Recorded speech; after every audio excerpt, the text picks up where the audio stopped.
5 choses que vous devez maîtriser pour devenir un entrepreneur à succès. Présenté par l'École de la vie. Avez-vous déjà atteint la fin de la semaine en vous disant « Mais qu'est-ce que je fais de ma vie ?» Toute personne qui s'est aventurée sur le chemin de la carrière d'entrepreneur s'est trouvée dans cette situation. Vous avez versé votre sueur, votre sang et votre âme dans l'entreprise de vos rêves, mais vous n'arrivez pas à payer vos factures et vous êtes épuisé après avoir travaillé 80 heures par semaine. C'est épuisant et cela met à mal votre santé mentale, émotionnelle et physique. Pour le meilleur ou pour le pire, lorsque vous plongez dans le monde du travail indépendant, vous avez un aperçu rare de ce dont vous êtes vraiment capable. De l'extérieur, il peut sembler que de nombreux entrepreneurs prospères agissent seuls, comme s'ils étaient nés pour diriger une entreprise, mais même les meilleurs et les prospères, dans n'importe quel secteur d'activité, ont recours au coaching et à des outils pour créer le succès dans leur vie et dans leur entreprise. Bienvenue sur l'École de la vie, l'endroit où les gens passionnés par ce que signifie vivre une vie belle, élégante et réussie viennent profiter, partager et discuter de leur propre vision de la vie. Si vous n'êtes pas encore abonné, vous ratez quelque chose. À présent, voici 5 choses que j'ai apprises de l'expérience et des coachs et qui m'ont permis de réussir dans les affaires et dans ma vie personnelle. 1. L'endurance. Lorsque vous décidez d'être votre propre patron, vous apprenez rapidement une leçon inébranlable sur le travail indépendant. Cela peut être douloureux et la vie ne ralentit pas et ne fait pas preuve de pitié à cause de votre nouvelle définition de la vie professionnelle et de la vie privée. Des problèmes surviendront comme la maladie, le retard des enfants à l'école, les voitures en panne, le divorce, la perte de marchandises, les escroqueries, le mauvais marketing, le piratage des sites web, la liste des variables quotidiennes peut être sans fin. Il est crucial d'être capable de supporter ces fréquentes douleurs de croissance. Quel que soit le défi que vous rencontrez au début de votre journée, vous devez vous montrer et travailler. Malheureusement, la motivation initiale de la création d'une entreprise est souvent émoussée par ces revers quotidiens. Cette motivation peut s'affaiblir avec le temps, car les entrepreneurs se laissent submerger par les petites choses et perdent ensuite de vue leur vision plus large. En vous rappelant la raison pour laquelle vous endurez ces tribulations et la vision d'ensemble, vous renforcerez votre endurance. La constance dans votre parcours est la clé d'une vie meilleure et d'une entreprise plus importante, ce qui passe par le développement de l'endurance. 2. L'exécution. La seule force motrice qui empêche tout le monde de réaliser son véritable potentiel est le manque d'exécution. Les choses se passent rarement comme vous l'aviez prévu, même si vous vous préparez à planifier beaucoup. Vous devez donc commencer par exécuter et ajuster en pivotant en cours de route. Mettez les voiles et apprenez à naviguer vers le meilleur résultat en cours de route. Les petites victoires s'additionnent aux grandes et une croissance régulière constitue une meilleure base qu'une croissance rapide. La patience est une compétence de base car il n'est pas si facile de se contenter d'un ou deux nouveaux clients par jour alors que vous en voulez 1000. C'est pourquoi vous devez d'abord exécuter, puis maintenir l'endurance et la constance qui vous mèneront à votre objectif final.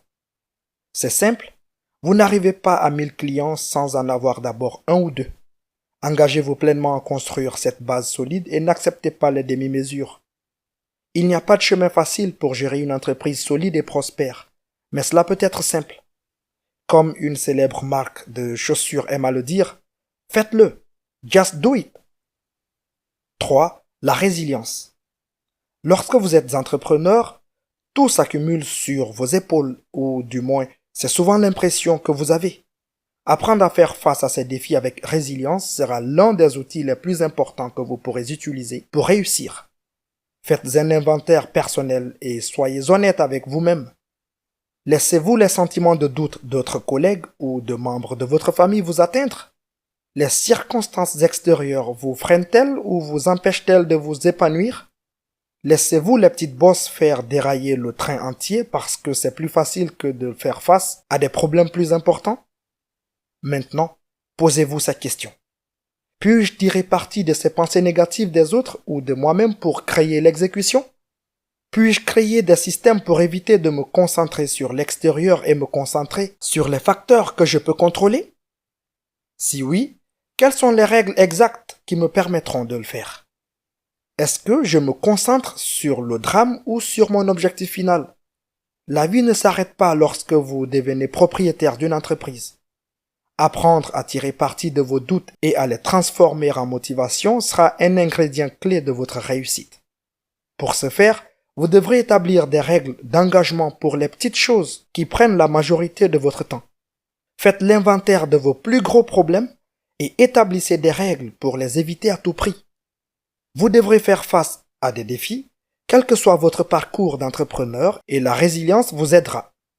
N'oubliez pas que la résilience ne consiste pas à savoir combien de fois vous pouvez recevoir un coup de poing en pleine figure, mais à être capable de rebondir lorsque cela arrive.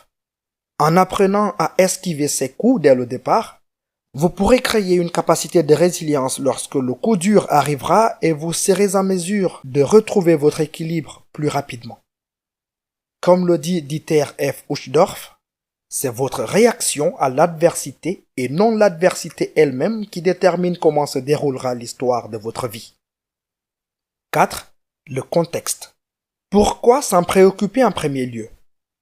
Lorsque vous vous lancez dans les affaires, il y a quelques semaines, mois ou années, cette question peut se poser avec acuité. La vision abstraite, descendante et macroéconomique est que nous ne sommes tous ici que pour une courte durée. En réalité, vous disposez de 20 à 30 ans dans votre vie pour vous dépasser et beaucoup de gens goûtent un peu au succès et se complaisent dans leur vision. Il est important de se rappeler pourquoi on a commencé et la différence que l'on fait pour ses clients, ses employés et le monde qui nous entoure. Une pratique quotidienne que j'utilise consiste à regarder les témoignages des clients dans les moments où je m'égare. Ils m'aident à retrouver ma vraie direction. 5. La croissance continue. Afin de connaître le succès année après année et de ne pas tomber dans la complaisance dont j'ai parlé, vous devez adopter une croissance continue. Lorsque vous atteignez les étapes que votre ancien moi s'est fixé, vous ressentez le sentiment d'accomplissement nécessaire à une croissance continue. Bien sûr, vous pouvez prendre le temps de fêter l'atteinte de vos objectifs et vous devriez le faire. Mais il est important de pouvoir vivre ces moments année après année et la seule façon d'y parvenir est de fixer de nouveaux objectifs à mesure que vous accomplissez les anciens. Cela signifie qu'il faut prendre le temps d'examiner ce qui vous poussera, vous et votre entreprise, vers de plus hauts sommets et être continuellement prêt à accepter des niveaux d'inconfort nouveaux et différents. La croissance favorise la croissance, sauf si vous vous laissez aller à la complaisance. Restez fidèle à vos choix et soyez prêt à vous lancer dans l'inconnu. Sautez de la falaise et découvrez comment construire votre parachute en descendant. Ces risques vous mèneront aux endroits dont vous avez rêvé, et c'est le voyage qui offre les meilleures récompenses. Enfin, trouvez l'amour dans le voyage. Tout cela étant dit, vous ne connaîtrez le succès que si vous apprenez à aimer le voyage. Les hauts et les bas. Embrassez et célébrez les succès et la nouvelle capacité d'accomplir les choses que vous vouliez accomplir, tout comme les aspects pénibles. Vous pouvez considérer vos défauts comme des échecs ou comme des occasions de grandir. Et si vous ne tombez pas amoureux de la croissance, vous ne tomberez pas amoureux du voyage. Lorsque vous vous présentez chaque jour pour travailler, vous vous mettez dans l'inconfort. Alors, si vous vous en tenez à votre panoplie d'outils et que vous vous rappelez pourquoi vous souffrez chaque jour en voyant clairement votre vision d'ensemble, vous obtiendrez le succès dont vous rêvez. Vous pouvez découvrir beaucoup de choses sur vous-même à travers la misère et vous avez la chance de trouver quelque chose d'étonnant. L'endurance, l'exécution de la stratégie commerciale, la résilience, l'acceptation et l'endurance de la douleur temporaire.